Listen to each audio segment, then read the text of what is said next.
Hello friends, welcome to my channel. આજે આપણે બનાવીશું ફણગાવેલા મગના વડા. જો તમે મારી ચેનલ પર નવા હો તો મારી ચેનલને સબસ્ક્રાઈબ કરજો, જેથી આવનારી નવી વિડીયોની નોટિફિકેશન તમને સૌથી પહેલાં મળી શકે. તો ચાલો આપણે રેસીપી સ્ટાર્ટ કરીશું. તો સૌપ્રથમ આપણે અહીંયા ફણગાવેલા મગ લેવાના છે. તો અહીંયા મેં 3 કપ જેટલા ફણગાવેલા મગ લીધા છે.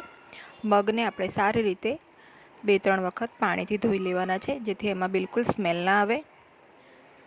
હવે બધું જ પાણી નિતારી લેવાનું છે આપણે, અને આ રીતે ગ્રાઇન્ડિંગ જારમાં આપણે અડધા મગને ટ્રાન્સફર કરી દઈશું પહેલાં. તો આપણે આને 2 ચીસમાં ગ્રાઇન્ડ કરીશું. હવે દળતી વખતે આપણે આમાં 2 ઇંચ જેટલા આદુના ટુકડા અને મીઠા લીમડાના પાન નાખીશું. સાથે 6 થી 7 નંગ તીખા લીલા મરચાં છે એ નાખીશું.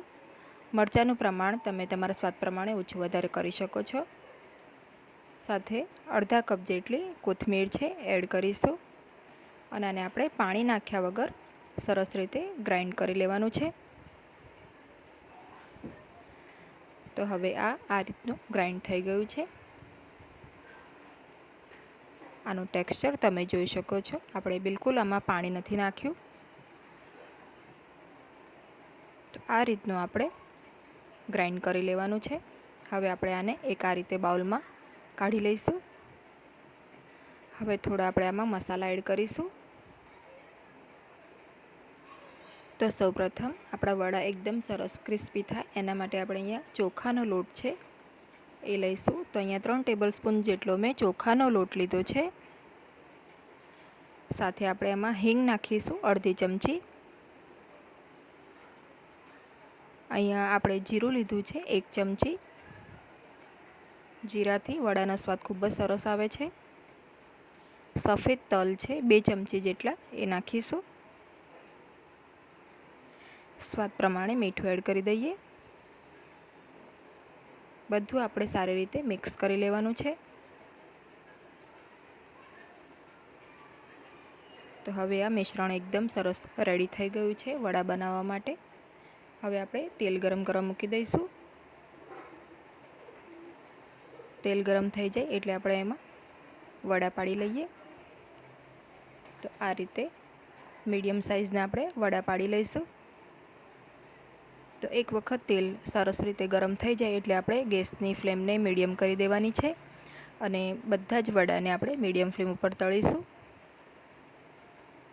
તો મીડિયમ ફ્લેમ ઉપર તળવાથી વડા સરસ અંદર સુધી કૂક થઈ જશે, અને ઉપરનું જે લેયર છે એ પણ સરસ ક્રિસ્પી બનશે. તો આ રીતે આપણે એક બેચીસમાં જેટલા માય વડા એટલા આપણે કઢાઈમાં એડ કરવાના છે. તો વડાને આપણે સરસ ગોલ્ડન બ્રાઉન થવા દઈશું.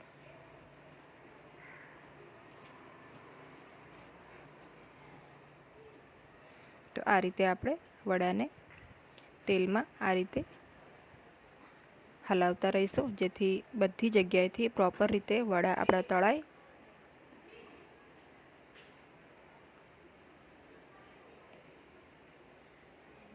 તો હવે આપણા વડા સરસ તળાઈ ગયા છે. તમે જોઈ શકો છો એનો રંગ પણ આ રીતે ચેન્જ થઈ ગયો છે.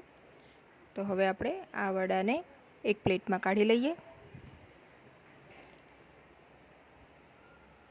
તો આ વડા એકદમ ફટાફટ બની જાય છે, અને એકદમ રેસીપી ઇઝી છે. કોઈ પણ આને બનાવી શકે છે. તો આ વડાનો ટેસ્ટ દાલ વડા કરતાં પણ વધારે સરસ લાગે છે. તો હવે આપણે બાકીના વડાને પણ તળી લઈએ.